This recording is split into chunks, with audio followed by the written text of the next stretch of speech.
बोले भगवान श्री कृष्ण की जय, गुरु नानक भगवान की जय। अब हम श्रीमद् भागवत महापुराण के 10वें स्कंद का 80वां अध्याय पढ़ेंगे। इसका शीर्षक है श्री कृष्ण के द्वारा सुदामा जी का स्वागत। ये कथा जो है सुदामा जी के साथ भगवान का जो मिलन हुआ था, और मतलब ये सुदामा और कृष्ण जी की कथा जो है ये 2 अध्याय में है, 80वें और 81वें अध्याय में। तो हम इन दोनों अध्याय को एक साथ ही पढ़ेंगे। और ये भागवत के हिसाब से भी और वैसे भी जो है बहुत मतलब सुंदर कथा है। और हर मतलब जहाँ पर भी श्रीमद् भागवत का पाठ होता है तो हमारे पूजनीय कथाकार जो हैं इस कथा को अक्सर कहते हैं। राजा परीक्षित ने पूछा, भगवान प्रेम और मुक्ति के दाता परमात्मा भगवान श्री कृष्ण की शक्ति अनंत है, इसलिए उनकी सामर्थ्य, उनकी माधुर्य और ऐश्वर्य से भरी लीलाएं भी अनंत हैं। अब हम उनकी दूसरी लीलाएं जिनका वर्णन आपने अब तक नहीं किया है सुनना चाहते हैं। देखिए, परीक्षित जी तो भगवान श्री कृष्ण की लीलाओं के सुनने के लिए बैठे हुए हैं। 7 दिन उनको मिले थे, तो 7 दिन में जो है उनको जो भी करना था 7 दिन में पूरा करना था। तो वो कह रहे हैं कि भगवान श्री कृष्ण अनंत हैं, उनकी लीलाएं अनंत हैं। तो और मेरा मन जो है उनकी लीलाएं सुनते सुनते भर नहीं रहा है। आप मुझे जो है उनकी दूसरी लीलाएं भी सुनना चाहते हैं। ब्राह्मण यह जीव विषय सुख को खोजते खोजते अत्यंत दुखी हो गया है। वे बाण की तरह इसके चित्त में चुभते रहते हैं। ऐसी स्थिति में ऐसा कौन सा रसिक रस का विशेषज्ञ पुरुष होगा जो बार बार पवित्र कीर्ति भगवान श्री कृष्ण की मंगलमयी लीलाओं का श्रवण करके भी उनसे विमुख होना चाहेगा। जो वाणी, देखिए राजा परीक्षित जो है इस समय सुखदेव जी के सामने जो भी कर तो प्रश्न ही रहे हैं, निवेदन कर रहे हैं, प्रार्थना कर रहे हैं उनसे भगवान की लीलाएं सुनाने के लिए। परंतु जो बातें कह रहे हैं वो इतनी अच्छी बातें कह रहे हैं कि ये भाव जो हैं ये हम सबके अंदर भी होना चाहिए। जगत के हर प्राणी के अंदर जो है, जो आस्तिक है और भगवान में विश्वास करते हैं, भगवान की लीला चरित्रों में जो है जिनका विश्वास है, प्रेम है, तो उनका सबका ये भाव होना चाहिए। ऐसी स्थिति में ऐसा कौन सा रसिक रस का विशेषज्ञ पुरुष होगा जो बार बार पवित्र कीर्ति भगवान श्री कृष्ण की मंगलमयी लीलाओं का श्रवण करके भी उनसे विमुख होना चाहेगा। जो वाणी भगवान के गुणों का गान करती है वही सच्ची वाणी है। वे ही हाथ सच्चे हाथ हैं जो भगवान की सेवा के लिए काम करते हैं। वही मन सच्चा मन है जो चराचर प्राणियों में निवास करने वाले भगवान का स्मरण करता है। और वही कान वास्तव में कान कहने योग्य हैं जो भगवान की पुण्यमयी कथाओं का श्रवण करते हैं। वही सिर है जो चराचर जगत को भगवान की चल अचल प्रतिमा समझकर नमस्कार करता है। और जो सर्वत्र भगवत विग्रह का दर्शन करते हैं वही नेत्र वास्तव में नेत्र हैं। शरीर के जो अंग भगवान और उनके भक्तों के चरणों तक का सेवन करते हैं वही अंग वास्तव में अंग हैं। ये शरीर के जो अंग हैं वही अंग, उन्हीं को ही अंग कहा जाएगा कि जो भगवान के जो है शरीर के जो अंग भगवान और उनके भक्तों के चरणों तक का सेवन करते हैं वे ही अंग वास्तव में अंग हैं। सच पूछे तो उन्हीं का होना सफल है। कितनी अच्छी बात जो है राजा परीक्षित जी ने जो है ये जब वो सुखदेव जी से निवेदन किया भगवान की कथाओं को सुनाने के लिए, ये कहा। जिज्ञासु थे, इच्छुक थे, भगवान की रसिक भी थे, भगवान की लीलाओं का को सुनना चाहते थे और सुखदेव जी सुना रहे हैं। सुत जी कहते हैं, सुनकादि ऋषियों, जब राजा परीक्षित ने इस प्रकार प्रश्न किया तब भगवान श्री सुखदेव जी का हृदय भगवान श्री कृष्ण में ही तल्लीन हो गया। उन्होंने परीक्षित से इस प्रकार कहा। श्री सुखदेव जी ने कहा, परीक्षित एक ब्राह्मण, अब यहाँ से सुदामा जी चरित्र जो है ये शुरू हो गया है, तो सुदामा जी की कथा जो है सुने। परीक्षित एक ब्राह्मण भगवान श्री कृष्ण के परम मित्र थे। वे बड़े ब्रह्म ज्ञानी, विषयों से विरक्त, शांत चेत और जितेंद्रिय थे।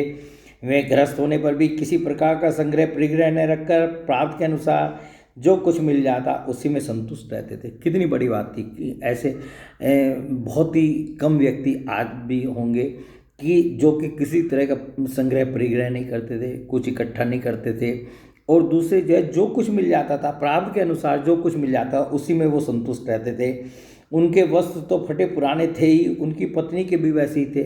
अब जब कुछ है नहीं, दरिद्रता इतनी थी कि उनके तो वस्त्र फटे थे, उनकी पत्नी के भी उसी तरह के फटे पुराने वस्त्र बेचारी पहनती थी। वह भी अपने पति के समान ही भूख से दुबली हो रही थी और भोजन भी पर्याप्त नहीं मिलता था। 2 समय जो है भूख मिटाने के लिए पर्याप्त भोजन नहीं मिलता, उससे दोनों दुबले भी हो गए थे, बच्चे भी दुबले हो गए थे। एक दिन दरिद्रता की प्रतिमूर्ति दुखिनी पतिव्रता भूख के मारे कांपती हुई अपने पति देव के पास गई और मुरझाए हुए मुंह से बोली, भगवान साक्षात लक्ष्मीपति भगवान श्री कृष्ण आपके सखा हैं। अब सुदामा जी की पत्नी ने तो सुन रखा था कि इनके सखा कौन है, और कभी कभी ये सुदामा जी भी अपने मित्र की चर्चा करते थे, तो वो सब जानती थी कि इनके मित्र कौन हैं। तो वो सोच करके वही बात उनके दिमाग में आई, और वो सोच करके क्या हुआ, भगवान साक्षात लक्ष्मीपति भगवान श्री कृष्ण आपके सखा हैं। वे भक्त वात्सल कल्पतरु शरणागत वत्सल और ब्राह्मणों के परम भक्त हैं, परम भाग्यवान आर्यपुत्र। वे साधु संतों के सत्पुरुषों के एकमात्र आश्रय हैं। आप उनके पास जाइए। ये सब बातें जो है उसने सुन रखी थी सुदामा जी के मुख से भी और वैसे भी। आप उनके ये कह रहे हैं कि आप उनके पास जाइए, अपने मित्र के पास जाइए। जब वे जानेंगे कि आप कुटुंबी हैं और अन्न के बिना दुखी हो रहे हैं तो वे आपको बहुत सा धन देंगे। और इनका तो उद्देश्य सीधा था कि भाई हम गरीब हैं, खाने को भोजन भी नहीं मिल रहा है, तो वो जो है आपकी ज़रूर सहायता करेंगे और आपको धन वगैरह जो है देंगे, और उससे जो है हम लोगों का जीवन जो है ठीक तरह से चलेगा। आजकल वे भोज विष्णु और अंधकवंशी यादवों के स्वामी के रूप में द्वारका में ही निवास कर रहे हैं, और इतने उदार हैं कि जो उनके चरण कमलों का स्मरण करते हैं उन प्रेमी भक्तों को वे अपने आप तक का दान कर डालते हैं। और ये भी जानती थी कि वो इतने कैसे हैं कि जो उनके चरण कमलों का स्मरण करते हैं उन प्रेमी भक्तों को वे भगवान श्री कृष्ण जो हैं वे अपने आप तक का दान कर डालते हैं, उनको उसमें भी कोई देर नहीं लगती। तो ये ऐसे इनके मित्र थे। तो ऐसी स्थिति में जगत गुरु भगवान श्री कृष्ण अपने भक्तों को यदि धन और विशेष सुख जो अत्यंत वांछनीय नहीं है दे दें तो इसमें आश्चर्य की कौन सी बात है। उनके लिए कोई बड़ी बात है क्या धन वगैरह जो आपको यदि दे देंगे तो। ये अपने पतिदेव को समझा रही हैं। इस प्रकार जब उन ब्राह्मण देवता की पत्नी ने अपने पतिदेव से कई बार बड़ी नम्रता से प्रार्थना की तब उन्होंने सोचा कि धन की तो कोई बात नहीं है, परंतु भगवान श्री कृष्ण का दर्शन हो जाएगा, यह तो जीवन का बहुत बड़ा लाभ है। उन्होंने कहा भाई चलो, पत्नी हमें राय दे रही है, सलाह दे रही है कि जाओ अपने मित्र श्री कृष्ण से मिलाओ, द्वारका में ही रहते हैं, और तो धनवन की तो कोई मेरे अंदर जो इच्छा कामना नहीं है कि वो धन देंगे, मैं धन की वजह से जाऊँ। परंतु हाँ, एक बात ये जरूर है कि इस बहाने जो है मुझे जो है भगवान श्री कृष्ण के दर्शन हो जाएंगे, तो इसलिए चलना चाहिए। यही विचार करके उन्होंने जाने का निश्चय किया और अपनी पत्नी से बोले, कल्याणी घर में कुछ भेंट देने योग्य वस्तु भी है क्या? यदि हो तो दे दो। भैया किसी के घर जा रहे हैं तो प्रथा है कि भाई कुछ चाहे कुछ भी छोटी मोटी चीज़ ही लेकर के जाओ, तो लेके जानी चाहिए। तो वो कह रहे हैं कि भाई पत्नी को कह रहे हैं कि भाई कुछ घर में हो तो मैं भेंट के रूप में कुछ उनको दे सकूं, तो कुछ दे दो मुझे। तो तब उस ब्राह्मणी ने पास पड़ोस के ब्राह्मणों के घर से 4 मुट्ठी चिवड़े मांगकर एक कपड़े में बांध दिए और भगवान को भेंट देने के लिए अपनी पतिदेव को दे दिए। अब देखिए दरिद्रता की क्या अवस्था थी। उनके घर में जो है थोड़े से चिवड़े तक के दाने नहीं थे। अब वो भी पड़ोस के घर से जो है मांग करके बेचारी लाई और एक कपड़े में बांध कर जो है उन्होंने अपने पति देव को दे दिए भगवान को भेंट करने के लिए। और भगवान जो हैं मतलब एक गरीब से गरीब व्यक्ति की भी और उन चिवड़ों की कितनी महत्ता समझते हैं या क्या उसके बदले में दे सकते हैं, ये सब हम जो है इस सुदामा चरित्र में पढ़ेंगे सुनेंगे। इसके बाद में ब्राह्मण देवता उन शिवड़ों को लेकर द्वारका के लिए चल पड़े। वे मार्ग में यह सोचते जाते थे कि मुझे भगवान श्री कृष्ण के दर्शन कैसे प्राप्त होंगे। परीक्षित द्वारका में पहुंचने पर वे ब्राह्मण देवता दूसरे ब्राह्मणों के साथ सैनिकों की 3 छावनियाँ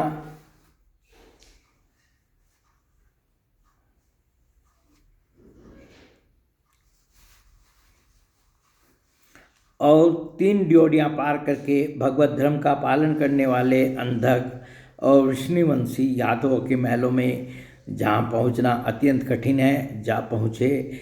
उनके बीच भगवान श्री कृष्ण की 16,000 रानियों के महल थे। द्वारका पहुँच गए।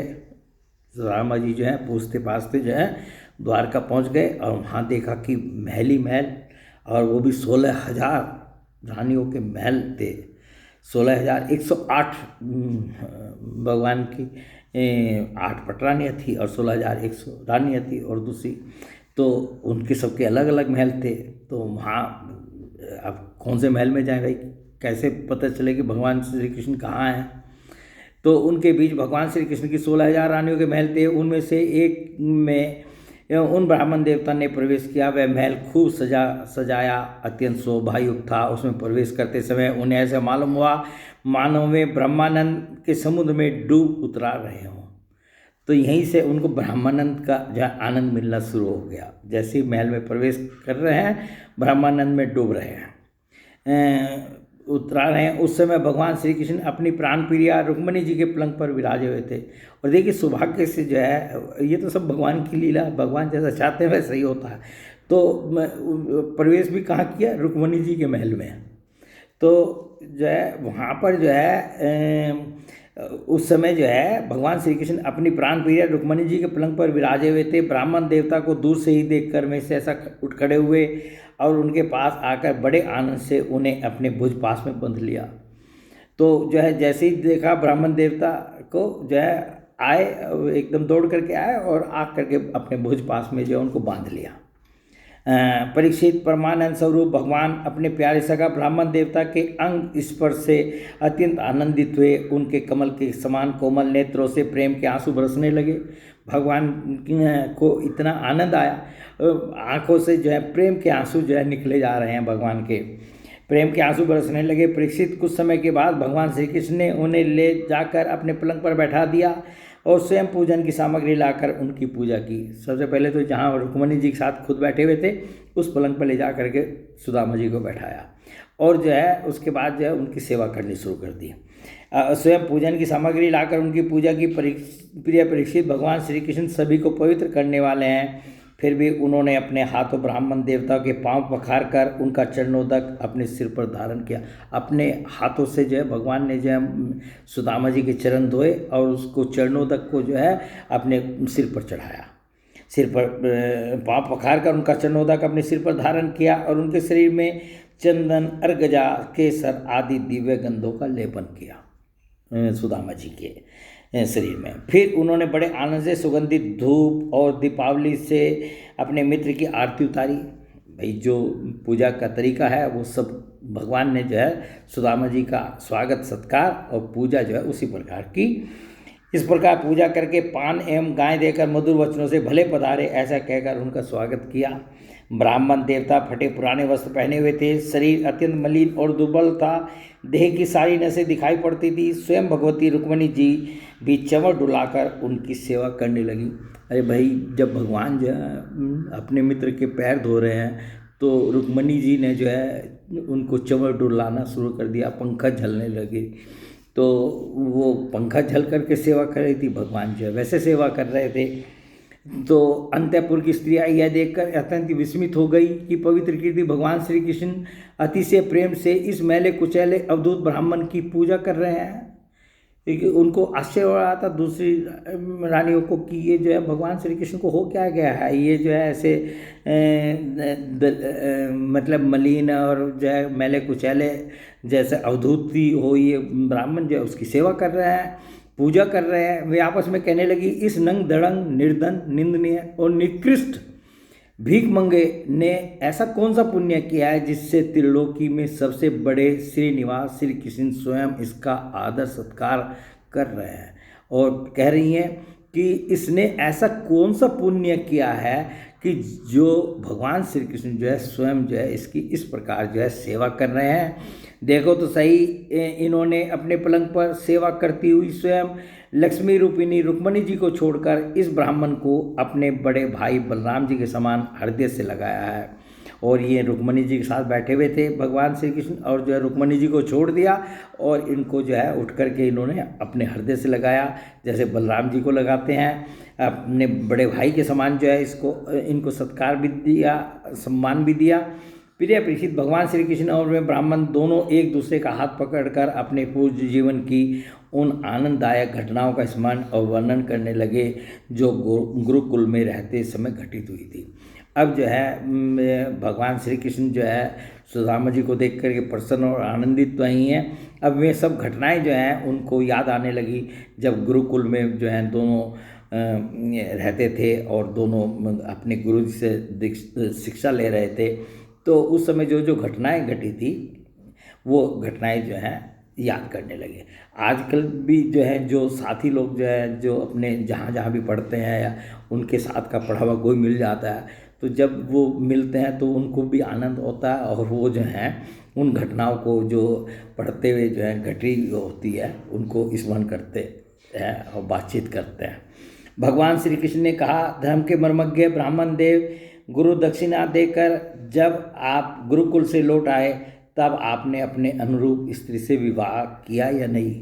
अब भगवान श्री कृष्ण ने उनसे पूछा, भाई तुमने विवाह किया है या नहीं किया है। भगवान जानते सब कुछ थे, भगवान तो सब इतना भी जानते थे ये यहाँ आए क्यों हैं, सब कुछ जानते थे।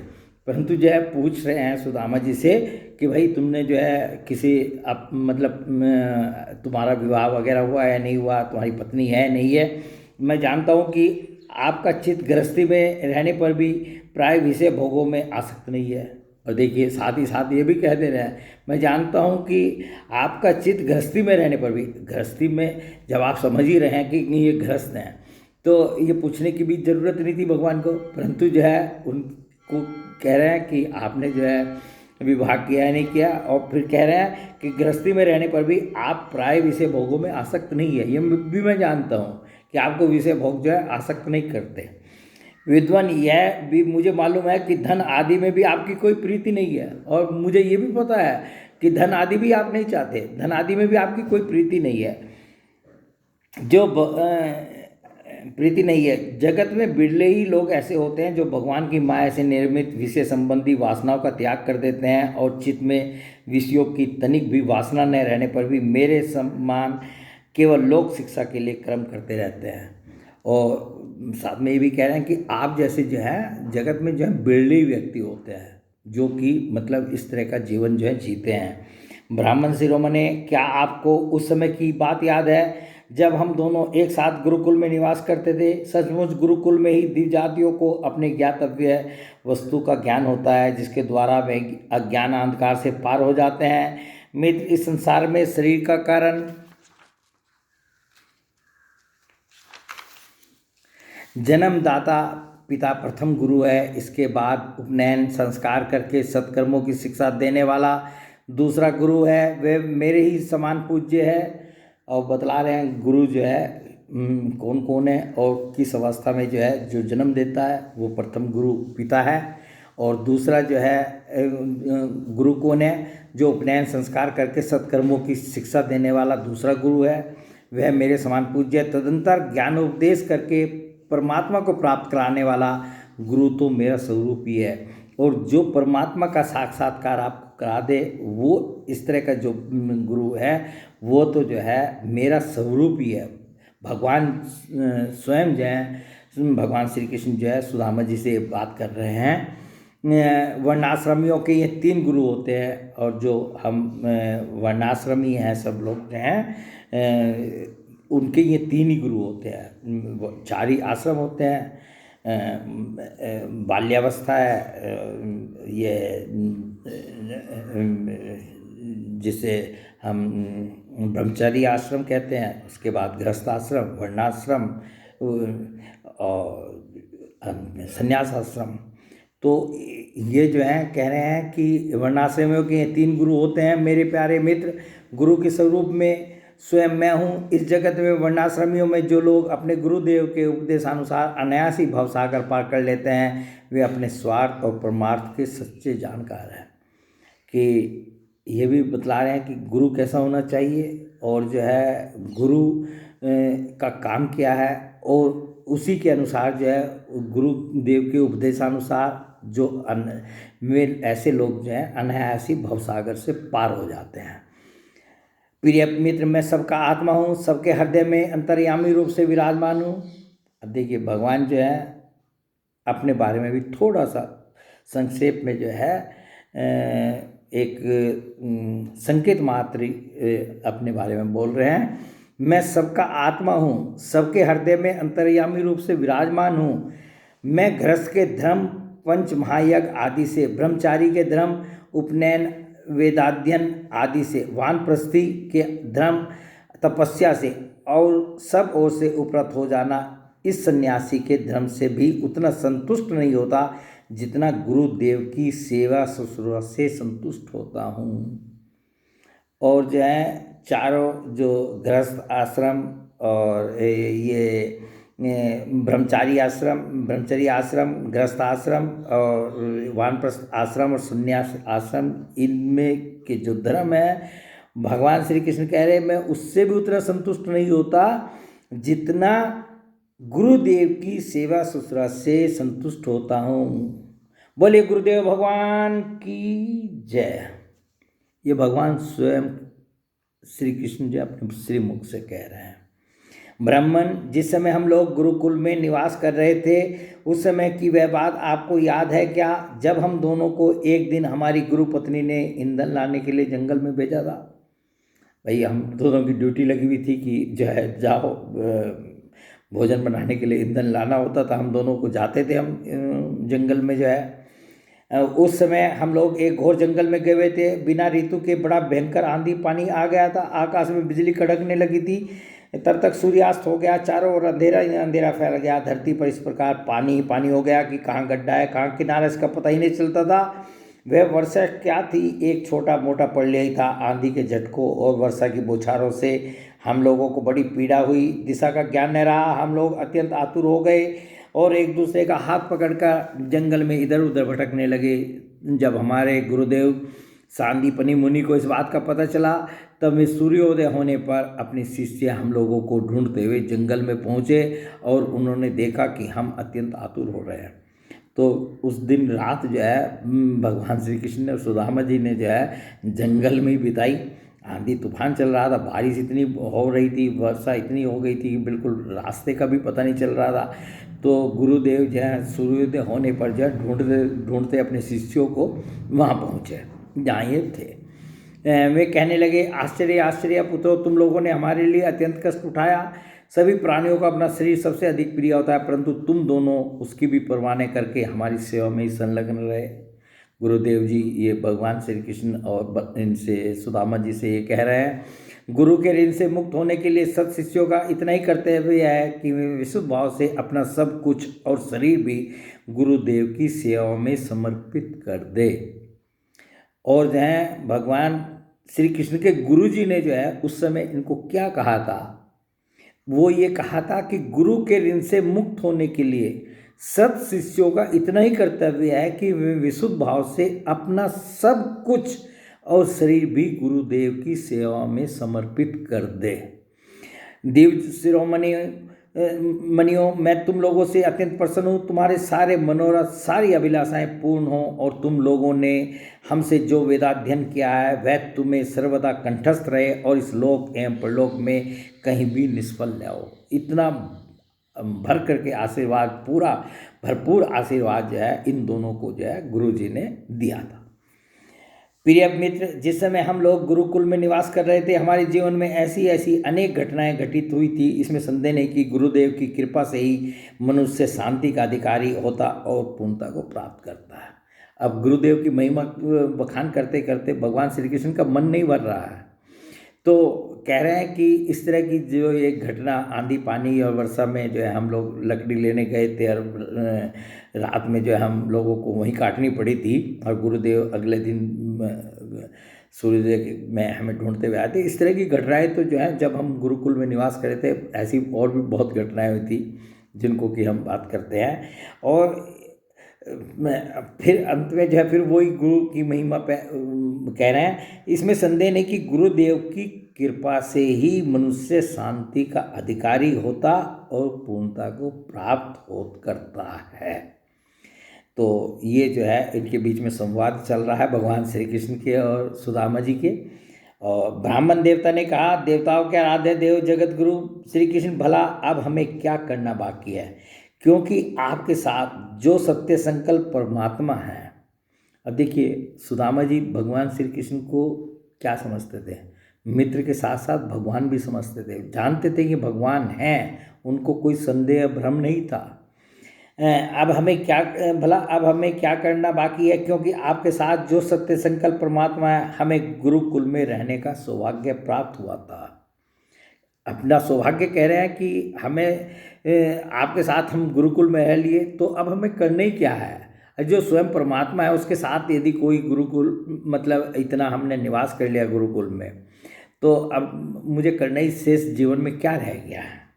प्रभु छंदों में वेद धर्म अर्थ काम मोक्ष चतुर्वेद पुरुषार्थ के मूल स्रोत हैं और वे हैं आपके शरीर। वही आप वेदाध्ययन के लिए गुरुकुल में निवास करें, यह मनुष्य लीला का अभिनय नहीं तो और क्या है। और जो गुरुकुल में आपने निवास किया था ये तो आपकी मनुष्य लीला थी, और क्या था, इसके अतिरिक्त तो कुछ था नहीं। परंतु और हमें तो जो है आपका परमात्मा का जो है गुरुकुल में जो है साथ मिल गया, तो हम मैं करना भी कुछ बाकी नहीं बचता है, हम इतने सौभाग्यशाली हैं। तो ये जो है इनके बीच का जो संवाद हो रहा था, ये अध्याय यहीं पर समाप्त हो जाता है। और इसी के क्रम में हम जो है जो दूसरा अध्याय होकर के सुदामा चरित समाप्त हो जाएगा, उसको भी अभी पढ़ दे रहे हैं। ये 81वां अध्याय है और इसका शीर्षक है सुदामा जी को ऐश्वर्य की प्राप्ति। श्री सुखदेव जी कहते हैं, प्रिय परीक्षित, भगवान श्री कृष्ण सबके मन की बात जानते हैं। वे ब्राह्मणों के परम भक्त, उनके क्लेशों के नाशक तथा संतों के एकमात्र आश्रय हैं। वे पूर्वोक्त प्रकार से उन ब्राह्मण देवता के साथ बहुत देर तक बातचीत करते रहे। अब वे अपने प्यारे सखा उन ब्राह्मण से तनिक मुस्कुराकर विनोद करते हुए बोले। उस समय भगवान श्री कृष्ण उन ब्राह्मण देवता की ओर प्रेम भरी दृष्टि से देख रहे थे। बातचीत हो गई। अब जो है अब उनके सब जो है भगवान श्री कृष्ण क्या कहते हैं देखिए। भगवान श्री कृष्ण ने कहा, ब्राह्मण, आप अपने घर से मेरे लिए क्या उपहार लाए हैं। भाई आप आए हैं, कुछ तो भेंट जरूर लाए होंगे, इसमें तो कोई दो राय नहीं है। मेरे प्रेमी भक्त जब प्रेम से थोड़ी सी वस्तु भी मुझे अर्पण करते हैं तो वह मेरे लिए बहुत बड़ी हो जाती है, बहुत हो जाती है। तो भगवान तो जानते थे कि क्या उपहार लाए हैं, समझिए, और वो बताना और दिखाना नहीं चाहते थे। तो इसलिए भगवान जो है उनको आश्वासन भी साथ में दे रहे हैं कि भाई मेरे लिए यदि कोई भक्त जो है थोड़ी सी वस्तु देता है वो मेरे लिए बहुत बड़ी हो जाती है, बहुत हो जाती है। परंतु मेरे अभक्त यदि बहुत सी सामग्री भी मुझे भेंट करते हैं तो उससे मैं संतुष्ट नहीं होता। और ये जो मेरा भक्त नहीं है और मुझे कितने बड़े बड़े पकवानों का भोग लगाए, कितने बड़े बड़े भंडारे करे, कुछ भी करे, तो उससे मैं संतुष्ट नहीं होता। जो पुरुष प्रेम भक्ति से फल फूल अथवा पत्ता पानी में से कोई भी वस्तु मुझे समर्पित करता है तो मैं उस शुद्ध चित्त भक्त का वह प्रेमोपहार केवल स्वीकार ही नहीं करता बल्कि तुरंत भोग लगा लेता हूँ। भगवान श्री कृष्ण कह रहे हैं, ये हम सब भक्तों के लिए कह रहे हैं कि भैया किसी के पास कुछ भी देने के लिए नहीं, तुम पत्ता दे दो, पानी दे दो, कुछ भी दे दो, और उसको मैं केवल स्वीकार ही नहीं करता, उसका तुरंत भोग लगा लेता हूँ। करो तो मतलब जो है ये भगवान श्री कृष्ण जो है सुदामा जी को नहीं हम सबको बतला रहे हैं, हम सब के लिए कह रहे हैं। स्वीकार कर लेता, तुरंत भोग लगा लेता हूँ। परीक्षित, भगवान श्री कृष्ण के ऐसा कहने पर भी उन ब्राह्मण देवता ने लज्जावश उन लक्ष्मीपति को वे 4 मुट्ठी चिवड़े नहीं दिए। वो जो है फिर भी इतना सब आश्वासन देने पर भी भगवान के सुदामा जी जो हैं वो 4 मुट्ठी चिवड़े जो हैं अपने बगल में जो है छिपाए हुए बैठे रहे और दे करके नहीं दिए, दिखाई भी नहीं। तो नहीं दिए। उन्होंने संकोच से अपना मुंह नीचे कर लिया था। परीक्षित भगवान श्री कृष्ण समस्त प्राणियों के हृदय का एक एक संकल्प और उनका अभाव भी जानते हैं। उन्होंने ब्राह्मण के आने का कारण, उनके हृदय की बात जान ली। अब वे विचार करने लगे कि एक तो यह मेरा प्यारा सखा है और दूसरे इसने पहले कभी लक्ष्मी की कामना से मेरा भजन नहीं किया है। ये भी बात सत्य थी। इस समय यह अपनी पतिव्रता पत्नी को प्रसन्न करने के लिए उसी के आग्रह से यहाँ आया है। इसकी पत्नी ने इसको जबरदस्ती यहाँ भेजा है। अब मैं इसे ऐसी संपत्ति दूंगा, भगवान ने देखिए यही निश्चय कर लिया इसी समय, ऐसी संपत्ति दूंगा जो देवताओं के लिए भी अत्यंत दुर्लभ है। भगवान का निश्चय समझ लीजिए। अंतर्यामी तो ही है, सब कुछ जानते हैं कि क्यों घर से चले हैं, क्या जो है यहाँ लेकर के आए हैं, सब कुछ जानते हैं। तो भगवान ने अपना निश्चय तय कर लिया। भगवान श्री कृष्ण ने ऐसा विचार करके उनके वस्त्र में से चिड़े की एक पोटली में बंधा हुआ चिवड़ा, यह क्या, ऐसा कहकर स्वयं ही छीन लिया। भगवान को सोचता था कहाँ छिपा रखा, इन्होंने तुरंत जो है उसको निकाला पोटली को और जो है चिवड़ा छीन लिया। और बड़े आदर से कहने लगे, प्यारे मित्र, यह तो तुम मेरे लिए अत्यंत प्रिय भेंट ले आए हो। ये तो मेरे लिए बहुत बड़ी भेंट है। ये चिवड़े न केवल मुझे बल्कि सारे संसार को तृप्त करने के लिए पर्याप्त है। तो भगवान के शरीर में तो पूरा संसार ही जो है अंदर है उनके। तो भगवान यदि जो खाते हैं वो पूरा संसार खाएगा। तो जो है वो कह रहे हैं कि ये चिवड़े खाली मुझे ही तृप्त नहीं करेंगे, ये पूरे संसार को तृप्त करने के लिए पर्याप्त हैं। ऐसा कहकर वे उनमें से एक मुट्ठी चिवड़ा खा गए और दूसरी मुट्ठी ज्यों ही भरी त्यों ही रुक्मिणी के रूप में स्वयं भगवती लक्ष्मी जी ने भगवान श्री कृष्ण का हाथ पकड़ लिया। एक मुट्ठी चिवड़ा तो भगवान फाँक गए और दूसरे जैसे फाँकने को तैयार हुए, एकदम रुक्मिणी जी आई और जो है उनका हाथ पकड़ लिया। नहीं, बस हो गया, बहुत हो गया, इससे ज़्यादा नहीं। और रुक्मिणी जी को है, स्वयं लक्ष्मी जी हैं, तो उन्होंने जो है भगवान का हाथ पकड़ लिया, क्योंकि वे तो एकमात्र भगवान के प्राण हैं, इन्हें छोड़कर और कहीं जा नहीं सकती। अब सोचने लगी कि भैया ये दूसरी मुट्ठी खा लेंगे तो सब कुछ लुटा देंगे अपने मित्र पे, तो जो है हमारा क्या होगा, मैं तो जो इनको छोड़ कर कहीं जा नहीं सकती। तो ये तो सारी संपत्ति, सारी लक्ष्मी जो है दे देंगे इस ब्राह्मण देवता को, यदि इन्होंने ये मुट्ठी चिवड़ा खा लिया। रुक्मिणी जी ने कहा, विश्वात्मन, बस बस, मनुष्य को इस लोक में तथा मरने के बाद परलोक में भी समस्त संपत्तियों की समृद्धि प्राप्त करने के लिए यह एक मुट्ठी चिवड़ा ही बहुत है। कि क्या कह रही है कि मनुष्य को इस लोक में तथा मरने के बाद परलोक में भी समस्त संपत्तियों की समृद्धि प्राप्त करने के लिए यह एक मुट्ठी चिवड़ा ही बहुत है जो आपने अभी खाया है, क्योंकि आपके लिए इतना ही प्रसन्नता का हेतु बन जाता है, इससे ज़्यादा प्रसन्नता की जरूरत नहीं है। परीक्षित, ब्राह्मण देवता उस रात को भगवान श्री कृष्ण के महल में ही रहे। उन्होंने बड़े आराम से वहाँ खाया पिया और ऐसा अनुभव किया मानो मैं वैकुंठ में ही पहुँच गया हूँ। वैकुंठ में तो थे ही भाई, एक तरह से भगवान के धाम में थे, तो जो है भगवान का धाम जो है वैकुंठ है ही है। तो वो महसूस कर रहे हैं कि जैसे मैं वैकुंठ में पहुंच गया हूँ। परीक्षित, श्री कृष्ण से ब्राह्मण को प्रत्यक्ष रूप में कुछ भी नहीं मिला और भगवान ने जो देखिए भगवान की उन्होंने जो है उनको प्रत्यक्ष रूप में कुछ भी तो नहीं दिया, जरा सा भी कुछ भी थमा दें, धन संपत्ति कुछ भी, वस्त्र दे दे, कुछ भी नहीं दिया कि जो है। और कहा भैया आप कब जा रहे हो, मतलब जो है उन्होंने कहा हम जा रहे हैं, तो ठीक है। प्रत्यक्ष रूप में कुछ नहीं मिला, फिर भी उन्होंने उनसे कुछ मांगा नहीं, ये उनकी महानता थी। सुदामा जी ने जो है अपना मन के जितने भी भाव थे वो अंदर ही अंदर रख के, एक भी भाव जो है उनको नहीं निकाला कि पत्नी ने भेजा था, किस काम के लिए भेजा था, नहीं मांगा। वे अपने चित्त की करतूत पर कुछ लज्जित से होकर भगवान श्री कृष्ण के दर्शन जनित आनंद में डूबते उतराते अपने घर की ओर चल दिए। अब जो है यहाँ से तो कुछ मिला नहीं और जो है अपने घर की ओर जो है उन्होंने प्रस्थान किया। वे मनी मन सोचने लगे, आओ कितने आनंद और आश्चर्य की बात है, ब्राह्मणों को अपना इष्ट देव मानने वाले भगवान श्री कृष्ण की ब्राह्मण भक्ति आज मैंने अपनी आंखों देख ली। अब देखिए ये जो इनके मन में विचार उठ रहे हैं यहाँ, ये दोनों तरह के विचार हो सकते थे। उनके मन में जो है सीधा विचार ये भी आ सकता था कि बताइए, इतने बड़े मेरे मित्र हैं, इतने बड़े इनका ऐश्वर्य संपत्ति है, सब कुछ है, उसके बावजूद मुझे कुछ भी नहीं दिया। पहला विचार तो उनके दिमाग में ये आ सकता था, परंतु इस तरह का कोई विचार जो है सुदामा जी के मन में नहीं आया। और क्या विचार आया कि वो कहने लगे, अहो कितने आनंद और आश्चर्य की बात है, ब्राह्मणों को अपना इष्ट देव मानने वाले भगवान श्री कृष्ण की ब्राह्मण भक्ति आज मैंने अपनी आंखों देख ली कि ब्राह्मणों के कितने बड़े भक्त हैं। धन्य है जिनके वक्ष स्थल पर स्वयं लक्ष्मी जी सदा विराजमान रहती है। उन्होंने मुझ अत्यंत दरिद्र को अपने हृदय से लगा लिया। कहाँ तो मैं अत्यंत पापी और दरिद्र, और कहाँ लक्ष्मी के एकमात्र आश्रय भगवान श्री कृष्ण, परंतु उन्होंने यह ब्राह्मण है ऐसा समझकर मुझे अपनी भुजाओं में भरकर हृदय से लगा लिया। इतना ही नहीं, उन्होंने मुझे उस पलंग पर सुलाया जिस पर उनकी प्राण प्रिय रुक्मणी जी शयन करती है। और कहाँ सुलाया, मतलब जिस पे रुक्मणी जी शयन करती थी उस पलंग पे जो है उन्होंने मुझे सुलाया, भगवान श्री कृष्ण ने अपने मित्र को, मानो मैं उनका सगा भाई हूँ। कहाँ तक कहूँ, मैं थका हुआ था इसलिए स्वयं उनकी पटरानी रुक्मणी जी ने अपने हाथों चवर डुलाकर मेरी सेवा की।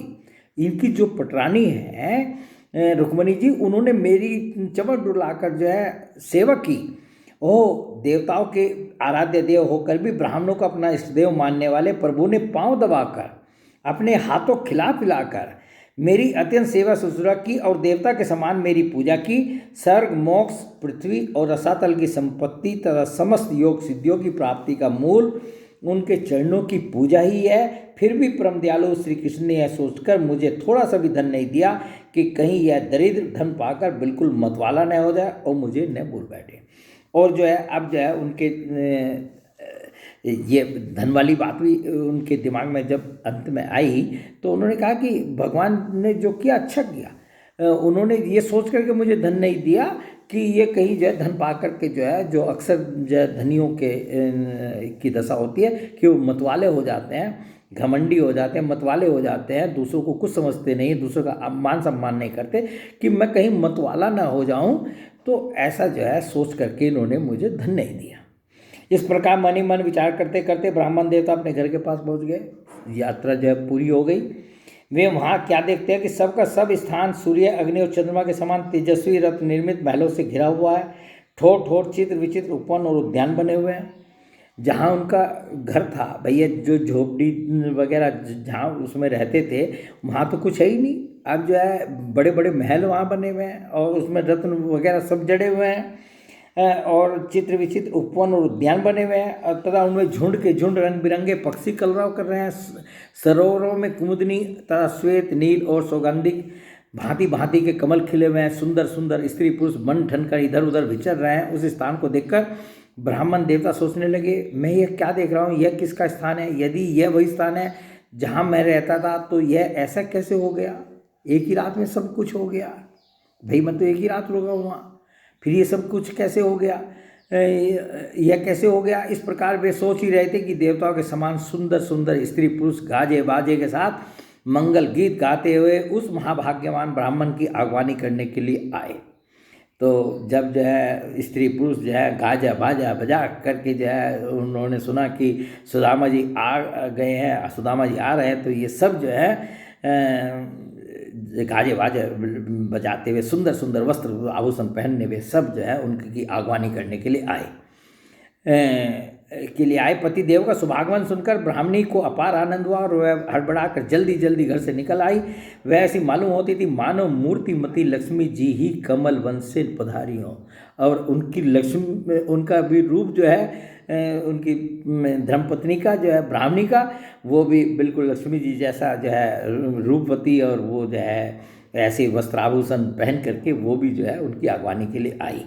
पति देव को देखते ही पतिव्रता पत्नी के नेत्रों में प्रेम और उत्कंठा के आवेग सांस उछलक आए कि मैंने इनको भेजा था, और जो है भगवान ने जो है इनके पीछे इनकी अनुपस्थिति में क्या कर दिया। तो ये सब सोच करके उसकी आंखों में जो है प्रेम के आंसू आ गए, चला गया। उसने अपने नेत्र बंद कर लिए। ब्राह्मणी ने बड़े प्रेम भाव से उन्हें नमस्कार किया और मन ही मन आलिंगन भी सबके सामने थे। तो उनको नमस्कार किया ब्राह्मणी ने। और प्रिय प्रेषित ब्राह्मण पत्नी सोने का आहार पहनी हुई दासियों के बीच में विमान स्थित देवांगनाओं के समान अत्यंत शोभायमान एवं देदीप्यमान हो रही थी।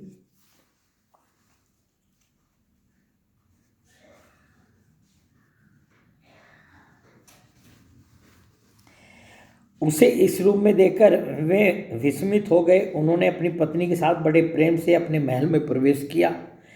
जब उनकी पत्नी ने कहा, महाराज ये सब आप ही का है, ये सब आपके मित्र की कृपा से जो है ये सब उन्होंने दिया है, तो जो है उनको अपने महल में जो है जो उनका भगवान ने जो ये सब व्यवस्था की थी, तो उस महल में जो है दोनों ने प्रवेश किया। उनका महल क्या था, मानो देवराज इंद्र का निवास स्थान। इसमें मणियों के सैकड़ों खंभे खड़े थे, हाथी के दांतों के बने हुए और सोने के पात से मढ़े हुए पलंगों पर दूध के फेन की तरह श्वेत और कोमल बिछौने बिछ रहे थे। बहुत से चंवर वहाँ रखे हुए थे, उनमें सोने की डंडियाँ लगी हुई थी। सोने के सिंहासन शोभायमान हो रहे थे, जिस पर बड़ी कोमल कोमल गद्दियाँ लगी हुई थी। ऐसे चंदोवे भी झिलमिला रहे थे, जिनमें मोतियों की लड़ियाँ लटक रही थी। स्फटिक मणि की स्वच्छ भीतों पर पन्ने की पच्चीकारी की हुई थी। रत्न निर्मित स्त्री मूर्तियों के हाथों में रत्नों के दीपक जगमगा रहे थे। इस प्रकार समस्त संपत्तियों की समृद्धि देखकर और उसका कोई प्रत्यक्ष कारण न पाकर बड़ी गंभीरता से ब्राह्मण देवता विचार करने लगे कि मेरे पास इतनी संपत्ति कहाँ से आ गई। अब महल का जो पूरा वर्णन जो है हम लोगों ने पढ़ा सुना, तो ये देखिए जब इस तरह की सब चीज़ें देखी ब्राह्मण देवता ने, सुदामा जी ने जो है तो सोचने लगे, विचार करने लगे कि ये सब कहाँ से आ गई। तो वे मन ही मन कहने लगे, मैं जन्म से ही भाग्यहीन और दरिद्र हूँ, फिर मेरी इस संपत्ति समृद्धि का कारण क्या है। अवश्य ही परम ऐश्वर्यशाली यदुवंश शिरोमणि भगवान श्री कृष्ण के कृपा कटाक्ष के अतिरिक्त और कोई कारण नहीं हो सकता, कि ये जो सब जो है ये उन्हीं की कृपा का जो है ये फल है, कि जो है ये सब हुआ है, के अतिरिक्त कोई कारण नहीं हो सकता। यह सब कुछ उनकी करुणा की देन है। स्वयं भगवान श्री कृष्ण पूर्ण काम और लक्ष्मीपति होने के कारण अत्यंत भोग सामग्रियों, अनंत भोग सामग्रियों से युक्त हैं। इसलिए वे याचक भक्त को उसके मन का भाव जानकर बहुत कुछ दे देते हैं, परंतु उसे समझते हैं बहुत थोड़ा, इसलिए सामने कुछ कहते नहीं। मेरे यदुवंश शिरोमणि सका श्याम सुंदर सचमुच उस मेघ से भी बढ़कर उदार है, जो समुद्र को भर देने की शक्ति रखने पर भी किसान के सामने न बरसकर उसके सो जाने पर रात में बरसता है, और बहुत बरसने पर भी थोड़ा ही समझता है। कि मुझे प्रत्यक्ष रूप में तो कुछ दिया नहीं, परंतु उन्होंने जो है पीछे जो है मेरे सब जो है ये इतना कर दिया, और इतना करने के बावजूद भी वो समझते हैं कि मैंने कुछ नहीं किया। तो ऐसे मेरे जो है मित्र जो है भगवान श्री कृष्ण हैं। मेरे प्यारे सखा श्री कृष्ण देते हैं बहुत, पर उसे मानते हैं बहुत थोड़ा। और उनका प्रेमी भक्त यदि उनके लिए कुछ भी कर दे तो वे उसको बहुत मान लेते हैं। देखो तो सही, देखिए भगवान में और मनुष्य में जो है क्या अंतर है। यही अंतर है कि जो है ये कह रहे हैं उनका प्रेमी भक्त यदि उनके लिए कुछ भी कर दे तो वे उसको बहुत मान लेते हैं। थोड़ा सा भी कर दे तो भगवान बहुत मानते हैं। और देखो तो सही, मैंने केवल, और जो है हम लोग जो है जगत के प्राणी क्या है, कोई कितना भी दे दे उसकी कोई कीमत ही नहीं है, वो कुछ समझते ही नहीं है। तो भगवान का जो है जो स्वभाव है वो अपने भक्त के प्रति जो है कि यदि वो थोड़ा सा भी कुछ भगवान के लिए दे दे तो वो उसको अनंत गुना करके जो है उस भाव से स्वीकार करते हैं। ये भगवान के स्वभाव में है। देखो तो सही, मैंने उन्हें केवल एक मुट्ठी चिवड़ा भेंट किया था, पर उदास शिरोमणि श्री कृष्ण ने उसे कितने प्रेम से स्वीकार किया। मुझे जन्म जन्म उन्हीं का प्रेम, उन्हीं की हितैषिता, उन्हीं की मित्रता और उन्हीं की सेवा प्राप्त हो। मनी मन जो है ये सब जो है वो कहते जा रहे हैं, मुझे संपत्ति की आवश्यकता नहीं, सदा सर्वदा उन्हीं गुणों के एकमात्र निवास स्थान महानुभाव भगवान श्री कृष्ण के चरणों में मेरा अनुराग बढ़ता जाए और उन्हीं के प्रेमी भक्तों का सत्संग प्राप्त हो। और जो है जो कामना कर रहे हैं, इच्छा कर रहे हैं, वो क्या कर रहे हैं, मुझे संपत्ति की आवश्यकता नहीं, सदा सर्वदा उन्हीं गुणों के एकमात्र निवास स्थान महानुभाव भगवान श्री कृष्ण के चरणों में मेरा अनुराग बढ़ता जाए और उन्हीं के प्रेमी भक्तों का मुझे सत्संग प्राप्त हो। अजन्मा भगवान श्री कृष्ण संपत्ति आदि के दोष जानते हैं। वे देखते हैं कि बड़े बड़े धनियों का धन और ऐश्वर्य के मद से पतन हो जाता है, इसलिए वे अपने अदूरदर्शी भक्त को उसके मांगते रहने पर भी तरह तरह की संपत्ति, राज्य और ऐश्वर्य आदि नहीं देते। यह उनकी बड़ी कृपा है। परीक्षित, अपनी बुद्धि से इस प्रकार निश्चय करके वे ब्राह्मण देवता त्याग पूर्वक अनासक्त भाव से अपनी पत्नी के साथ भगवत प्रसाद स्वरूप विषयों को ग्रहण करने लगे और दिनों दिन उनकी प्रेम भक्ति बढ़ने लगी।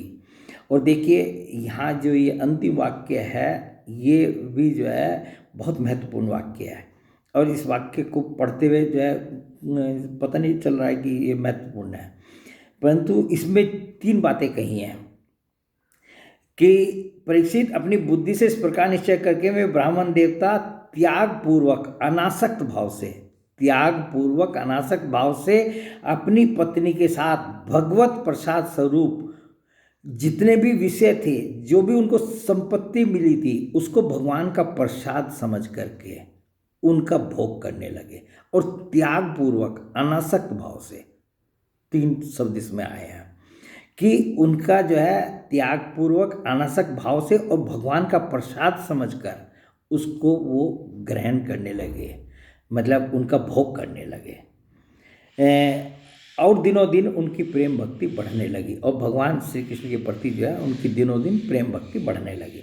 प्रिय परिचित, देवताओं के भी आराध्य देव, भक्त, भयहारी, यज्ञपति, सर्वशक्तिमान भगवान स्वयं ब्राह्मणों को अपना प्रभु, अपना इष्ट देव मानते हैं, इसलिए ब्राह्मणों से बढ़कर और कोई भी प्राणी जगत में नहीं है। इस प्रकार भगवान श्री कृष्ण के प्यारे सखा उस ब्राह्मण ने देखा कि यद्यपि भगवान अजीत हैं, किसी के अधीन नहीं है, फिर भी वे अपने सेवकों के अधीन हो जाते हैं। और भगवान का एक गुण, और ये भी ये बहुत जगह उनकी स्तुति में भी आया है और पढ़ने को भी मिला है कि भगवान कैसे हैं, वे अपने भक्तों, अपने सेवकों के अधीन हो जाते हैं, कि अधीन हो जाते हैं, उनसे पराजित हो जाते हैं, अपना संकल्प विकल्प तक छोड़ देते हैं, अपनी हार तक मान लेते हैं अपने भक्तों के सामने कि भैया जो तुम चाहो चलो वही होगा, पराजित हो जाते हैं। अब वे उन्हीं के ध्यान में तन्मय हो गए। ध्यान के आवेग से उनकी अविद्या की गांठ कट गई। भगवान श्री कृष्ण के ध्यान में मग्न हो गए सुदामा जी। उन ध्यान के आवेग से ये सुखदेव जी जो है, मतलब भगवान के ध्यान में तन्मय हो गए। ध्यान के आवेग से उनकी अविद्या की गांठ कट गई और उन्होंने थोड़े ही समय में भगवान का धाम, ये सुखदेव जी जो है राजा परीक्षित को बतला रहे हैं कि मतलब वो सुदामा जी जो है ये सब मनी मन जो सोच रहे थे, उनका ध्यान करते करते भगवान के ध्यान में मग्न हो गए और उनकी अविद्या की गांठ कट गई और उन्होंने थोड़ी समय में भगवान का धाम, जो कि संतों का एकमात्र आश्रय, प्राप्त किया। परीक्षित, ब्राह्मणों को अपना इष्ट देव मानने वाले भगवान श्री कृष्ण की इस ब्राह्मण भक्ति को जो सुनता है, उसे भगवान के चरणों में प्रेम भाव प्राप्त हो जाता है और वह कर्म बंधन से मुक्त हो जाता है। तो ये सुदामा चरित्र जो है, ये आज जो है हमने 2 अध्याय में पढ़ा सुना। बोले भगवान श्री कृष्ण की जय, गुरु नारायण भगवान की जय।